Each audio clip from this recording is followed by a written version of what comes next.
She met me at the door with a kiss and a plate of baked chicken like always, and then dropped a line she'd never used before. Hey, babe, tiny thing, don't call me at lunch tomorrow. I'll be off-grid. Work stuff. Off-grid. I set my bag down. You sell leases, not classified satellites. She laughed it off, slid the plate closer. You know how Jenna is. Surprise trainings. I'll fill you in later. We've been solid 10 years. Breakfast together. Weekends planned a month out. She did the lists, I did the grilling. It all felt easy, until that off-grid.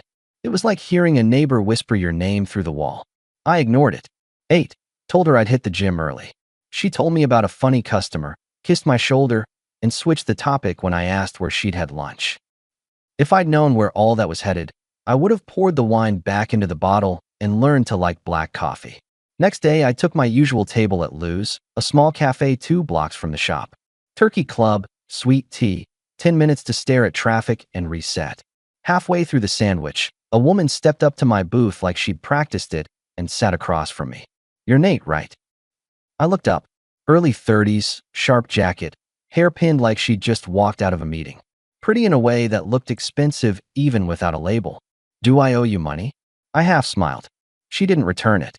Your wife is meeting my husband. Regularly. Lunch. Sometimes more. What is this? I shifted in the booth. Some prank. It's not a prank. She slid her phone out. I wish it was. Lady, I don't. She flipped to a photo. My wife at a window table I recognized, leaning in way too close to a guy with a watch that could cover rent. Another photo outside a parking garage. Another, a text screenshot with names blocked, times not blocked. She slipped a small flash drive from her blazer. My attorney told me to collect everything. He also told me to stay calm. I'm doing one of those. I stared at the screen and tried to make the guy a cousin I'd never met.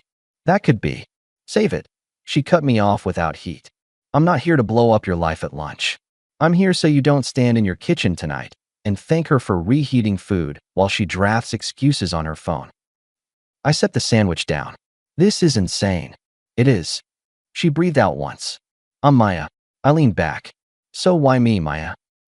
Because you're walking around with a blindfold and a wedding ring, and I'm not sleeping until I pull one of them off. He's David. We live 3 blocks east. This, she tapped the USB with her nail, is audio from his car. A friend planted it for me. I don't need you to do anything.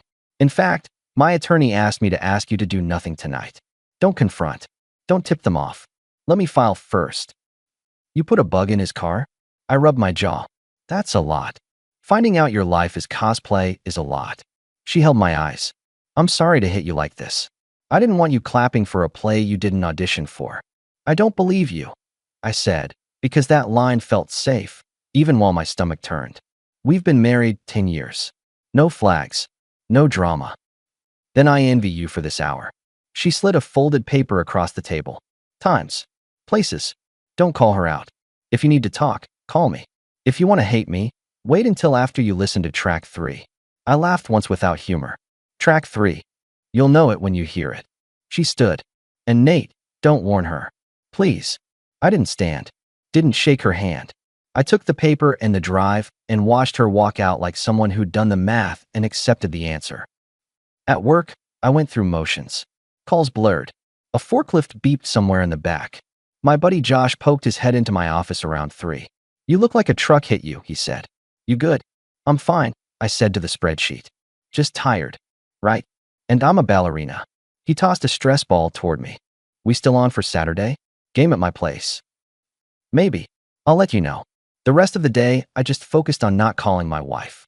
I drove home with the USB burning in my pocket like a hot coin. She greeted me like any other Thursday. Candle lit. Plate steaming. Look at you, Mr. Punctual. How was your day? Long. I answered and watched her eyes flick to my face and away. Yours? Busy. Meeting ran over. Ate at my desk. She set a fork in front of me. You okay? You look pale. Just tired. I spooned green beans. Who'd you meet with? She shrugged and sipped water. Just Jenna. Training stuff. You'd be bored. Try me. She tilted her head. Babe, why the interrogation? I'm starving. I let it drop. 8. Asked normal questions. Listened to her talk about a sale as if words had weight, and I was measuring every ounce. After dishes, She leaned into me on the couch. "You're quiet," she said.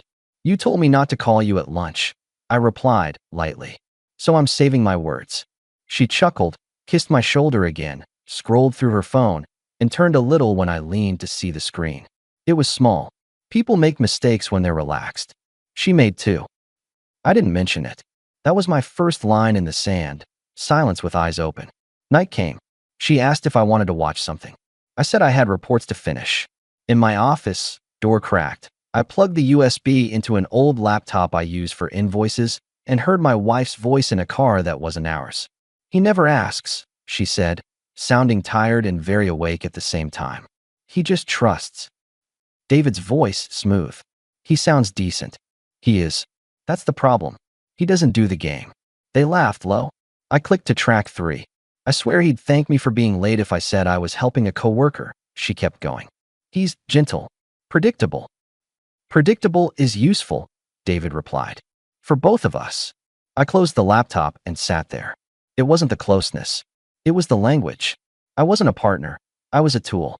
At breakfast, I made my second line. Simple logistics. "Quick update," I said, pouring coffee. "I'm changing a few things. I'll handle my own meals for a while. I'm pulling my calendar off the shared app. If you need something scheduled with me, text me the request, and I'll confirm or decline. And I'm moving Fridays back to late nights. New projects." She blinked. "Oh, what?" "I'm simplifying," I said. "Less chatter, more clarity." "We good." "That's abrupt." "So is surprise training." She sat, watched me pack my own lunch. "You're mad." "Nope," I answered. "I'm awake." She tried to smile. "That sounds deep." "It's practical." She reached across the counter, rested her hand on mine. "I'm sorry if I was weird yesterday. You know I hate when we're out of sync." "We good." "That depends on the week," I said, pulled back gently, and left earlier than usual. That was the first softening. Small, carefully placed. A hand on mine. A sorry without specifics. I acknowledged it and didn't buy it. At work, I booked a consult with the attorney on Maya's card. Sat in his cool office, stared at diploma frames. "Mr. Hollis," he said, steepling fingers. "You'll want to be methodical. No scenes. No tipping. Do you have separate funds?" "I do now," I told him. "I moved my savings this morning. Payroll will land there Friday." "Good." He slid forms forward. "We'll draft. We wait on service until you say the word. Keep communication in writing. Record changes. Maintain calm." "I'm not good at theater," I said. "That's your advantage." He smiled once. People who rely on theater trip over their own lines. I left with a folder and a plan. On my way back to the shop, I stopped at the park near the river and called Maya. "Yeah," she answered, brisk. "I listened," I said. "Silence, just traffic. You want to yell at me?" "No," I replied. "You didn't cause it. You just turned on a light. You okay?" "Define okay." "Right." She exhaled. "For what it's worth, I hated being right. I keep hoping I'm a drama queen with printable receipts." "I met with your attorney," I told her. "He's good. Best in town," she said. Then softer. "Thanks for not blowing it up last night." "Not my style." "Same." She paused. "If you need air, I can point you at places where their faces don't show up. I might take you up on that." We kept it simple. Texted a bit that night. Nothing heavy. At home, my wife tried warmth again, her version, shoulder rub while I was on the laptop. "You're tense," she said. "Comes with living. Don't get mysterious on me." "Then don't get off-grid on me." She laughed too loud, kissed my cheek. "Okay, fair. I'll give you my whole itinerary tomorrow." "Happy. Just tell me what matters." She didn't. Friday, I stopped by the hardware store for boxes. Not to move out yet. Just to be ready. I put 3 flat bundles in the garage on a shelf and labeled them with a marker. Tools. Office. Keepsakes. It felt like unhooking a trailer before it fishtails. That afternoon, Josh waved me over at the loading dock. "Saturday still a maybe?" he asked. "Make it a no," I told him. "Reallocating time." "Reallocating," he snorted. "You okay with English?" "I'm okay with boundaries." "Oh." He studied me. "You and Elena good?" "We're fine," I said. "We're adjusting." Copy. For what it's worth, you deserve more than adjusting. At lunch, I tested the schedule Maya had handed me. Different cafe across town. There they were, my wife and the watch. Neat as a calendar alert. leaning in with the glow that used to be reserved for me. Her hand moved across to his wrist and stayed there. They laughed. She checked the door twice. Let me pause the story for just a second. If you're still listening, please hit the like button on this video. It really helps YouTube show this story to more people. Thank you so much for the support. Now let's get back to the story. The look she wore on the way out wasn't guilt. It was control, like she was choosing when to flip a switch. I didn't walk in. I didn't stage anything. I took a photo of the back of my own hand holding my coffee. Timestamp. Geotag. I texted the attorney. Proceed when paper's ready. He answered, Wednesday. At home that night, I didn't test her. I set up my new rules cleanly. House note. I asked as we did dishes. Draft tomorrow, she said, cheerful. Why? I'm moving my half of the emergency fund to my separate account, I told her. I'll transfer for joint bills on the 1st. All other expenses are individual. If you need help with something big, send a request in writing. She turned. Are you serious? I'm focused. That's not how marriage. Marriage is cooperation, I interrupted. Cooperation is clarity. This is clarity. She set the towel down. Who taught you this tone? Life. She smirked. Okay, coach. Just make sure your clarity doesn't get in the way of us. That depends on us. Saturday night, Maya called. You need to breathe? She asked. Yeah, I admitted. There's a small theater in South Lake with a bad comedy show, she said. No one we know. We can sit in the dark and not talk, then talk. Or just sit. Sounds perfect. We didn't flirt. We didn't pretend anything we weren't. We watched strangers try to be funny, then stepped outside and laughed at our own luck in finding the one place where no one asked. So, how are you two connected? We ended up on the hill behind the lot looking at a sky that never gets truly dark. There, the first switch flipped that I let myself enjoy. How long had you been suspicious? I asked, leaning back on my hands. Too long, she answered. He used to tell me I was crazy. Then I found a lunch receipt with 2 entrees and 1 car in the garage. You confront. I used to think talking fixed things. Talking fixes people who want to be fixed. I nodded. And the rest? They train you to doubt your own eyes while they take what they want. You sound like a therapist.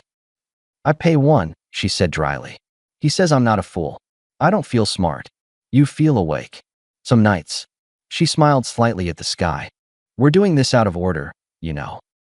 Everything's out of order, I said. This is the only part that feels honest. When we left, I walked her to her car. You want to keep this quiet for now? She asked. Yes, I said. Not because I'm hiding. Because I'm finishing. She nodded. I get it. We didn't kiss then. That came later, when the ground under us felt permanent, not borrowed. Sunday morning my wife tried softening number 2. Big one. Brunch at our place with neighbors. She invited half the block without telling me and then acted surprised at her own event. Look at this, she said, looping her arm through mine as people came in. Our team. Our home. Aren't you happy you stayed in today? I smiled for the eggs and the pancakes and the people who brought them. My neighbor Carol, retired teacher, leaned close at the sink while we rinsed plates. You okay, Nate? She whispered, no nonsense. You have that stare men get when they're trying not to throw a chair. I'm rebuilding, Carol, I said. Quietly. Good. She tapped my wrist with a sudsy finger. Do it clean. She's charming. Charming isn't the same as kind. Out on the patio, my wife held court, laughing, touching shoulders, making jokes. At one point she glanced at me and said to the circle, Nate would be lost without me. He still can't run the washer. A couple people laughed. Josh's wife, Erin, didn't. Nate looks like he can run a country if he decides to, Erin said, taking a sip of iced tea. Don't do the helpless husband bit. It's tired. My wife covered smoothly. It's a joke. Jokes usually land better when they're true. Erin shot back, friendly and sharp. He's not helpless. I looked over at Erin and nodded, a small thanks. That was my public boundary. When people left, my wife shut the door a little too hard. That was awkward, she said. Don't volunteer me for weakness, I replied. Not funny. Not accurate. You're touchy. I'm precise. She stared. Fine, Mr. Precise. Do the washer tonight. Show us all. Gladly. Monday I told my manager I needed 2 weeks of flex hours starting Wednesday. Everything okay? He asked. Everything's getting okay, I said. Tuesday night my wife positioned her final push. She showed up at my office unexpectedly with a box of cookies and that giddy voice she uses when she's selling something. "Surprise," she sang, stepping in. "Brought you treats. Brought myself your time. Can we grab a late lunch?" My team looked up over cubicle walls. Josh raised an eyebrow at me like a referee asking if I needed time out. I stood, kept it simple. "I have a meeting in 10. "Blow it off," she said. "It's me." "I don't blow off commitments," I said, steady enough for the room to hear. "Text me 2 options for next week. I'll pick one that fits." Her smile thinned. "So rigid lately." "Call it structure," I said. "Crowds love a good foundation."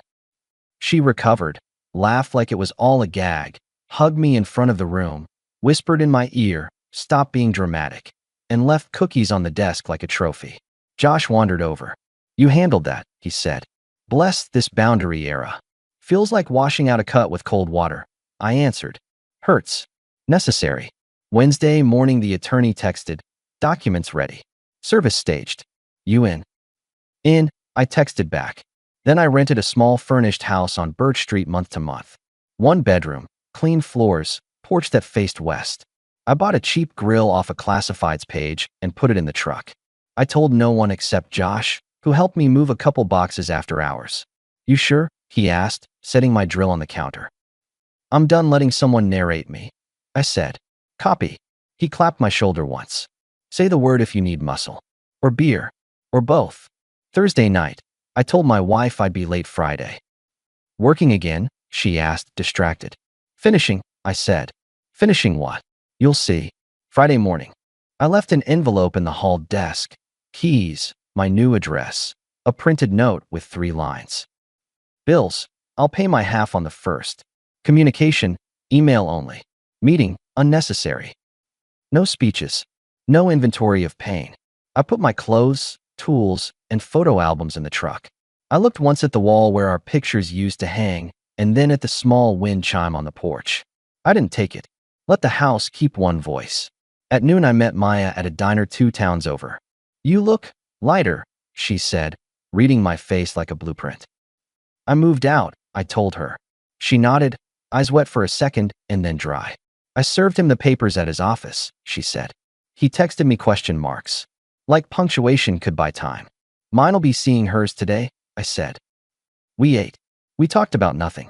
After, we drove out to a bluff past the marina and watched the water slap gray-green against the rocks. She leaned into me, careful at first. "You sure you want company?" she asked. "Very sure." We sat until the sun dropped. When we stood, I looked at her, and the decision wasn't a debate. "How about a real date?" I said. "No hiding. No qualifiers." She smiled with the tired confidence of someone who'd been told no a lot and moved on anyway. "I'm in." We went to a small place with no music and a chalkboard menu. We laughed at a joke the waiter made about how everyone orders the same special when they're nervous. After dinner, we walked to the pier and leaned on the rail. The first kiss wasn't theater. It was simple and warm like a light turned on in a room I thought was sealed. Saturday morning, the email started. "My wife first. We need to talk." Caps lock. I replied, "Email works. What do you need to communicate? You can't just leave like this." I already did. Bills on the 1st. Email for logistics. "You owe me a conversation. I don't owe you a performance." She called. I let it go to voicemail. She called again. Then she switched to texts. "This is insane. Come home. We can fix it. We can close out the lease, sell what we need to, split the rest. Cleanly. Tell me what I did wrong." "No." That one sat there, simple and heavy. She sent a long paragraph about miscommunications, stress at work, a sick aunt 3 states away. She added a line about how she'd always protected us, like I was a project. The attorney emailed mid-afternoon, service confirmed. Her response window open. I grilled at the little house that night. Maya came over with a bag of vegetables and a 6-pack of sparkling water because everything else looked like a test. We sat on the steps and ate off paper plates. She laughed when I dropped a pepper and picked it up too quickly, like I was afraid someone would steal it. "You're doing better than me," she said. I argued with him for an hour on the phone this morning. About what? About definitions. He loves definitions. What counts? What doesn't? If there's no photo of a kiss, then nothing happened. If there is, it's not recent. If it's recent, I'm taking it out of context.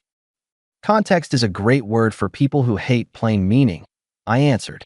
She bumped my shoulder lightly with hers. You're annoying when you're right. Comes with living. Sunday, I went back to the house to get a box I'd left in the garage. My wife was there. She stood in the driveway like a storm in a dress. You're really doing this, she said. Yes. In front of the neighbors? People exist. This isn't a secret. You're punishing me. I'm removing myself. For what? For the car and the lunches and the whispering and the way you used my trusting as a tool. I kept my voice even. No yelling. No monologues. Just facts. That's insane. You like that word. I set the box in the truck. We're done. She stepped closer. You think she's better? You think this will last? I think respect lasts when it's real. What do I have to do to make you listen? Stop performing and start telling the truth. But here's the part you really won't like. I opened the truck door. I don't need that truth anymore to make a decision. I already made it. You're throwing away 10 years. No, I said. I'm throwing away the version where I forgot who I am. Her mouth moved like she was searching for a line that used to work and kept not finding it. I got in the truck. She grabbed the edge of the door. I deserve a chance, she said. Everyone deserves clarity, I replied. You got it. I closed the door carefully, not on her hand, and drove off. In the rearview mirror, she stood there, phone in her palm like a weapon that had lost its bullets. That week was a string of quiet moves. I changed the auto pace. I sent the spreadsheet of what I'd cover through the end of the month. I booked a storage unit for things we'd sell later and put my name on a short list at a rental near the shore in another city 2 hours south. Work gave me a project down there. It felt like the world saying, doors unlocked. Maya and I had our first weekend fully ours. We drove to the coast in my old truck that rattles when it hits 55. We ate shrimp on a paper tray at a place where the biggest decision is window or deck. We didn't talk about them. We talked about the place we'd both lived in our heads the past few months. Quiet, clean, no scripts. On the drive back, my wife texted me a photo from our living room. A pile of frames on the floor. This is what you did. I answered, pack them. I'll pick them up Tuesday. She texted for a while after that. I didn't reply. Boundaries are only boundaries when you hold them after the first push. Wednesday, documents landed on my desk to sign. I read every line. Not because I doubted the attorney, but because I want to know where my name sits. I signed with a steady hand and slid them back in the envelope. Maya met me on Birch Street with takeout and a grin that looked like the first day of spring. You did it, she said. I did what I should have done the minute I heard track 3. We ate at the little table. No music. No jokes about the future. Just small plans. Who's bringing what box, when to tell our closest people, how to handle the inevitable coffee to talk it out texts.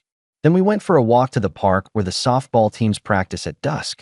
A dad was tossing underhand pitches to his daughter. She smacked one into the chain link and grinned like she'd broken a code. That made me grin, too. Friday, my wife made her last attempt. She showed up at my work parking lot at noon, leaned against her car like a billboard for a different life. 5 minutes, she said when I approached. That's all I want. You have 60 seconds, I answered. After that, email. Okay. She straightened. I messed up. I took us for granted. I thought we were stale and I chased. She caught herself, picked a safer noun, a distraction. It didn't mean anything. It was a phase. I ended it. We can reset. There's no reset, I said. We don't need a reset. We need a conclusion. You can't be this cold. It isn't cold, I answered. It's honest. I'll change. You already did. Repeatedly. That's why I'm out. She stepped closer. Tell me what to do, Nate. I'll do it. Keep it clean, I said. No stories. No scenes. Sign what's in your email. I'll see you on the other side of paperwork. She laughed in disbelief. That's it. 10 years, and you get to have the last word. Sure, I said. Here's the last word. I don't run on tricks. I got in my truck. She hit the window with an open hand. Not hard. Not dramatic, just contact. I drove off anyway. We closed the chapter fast. Sold the furniture that didn't need to travel. Gave away extra dishes.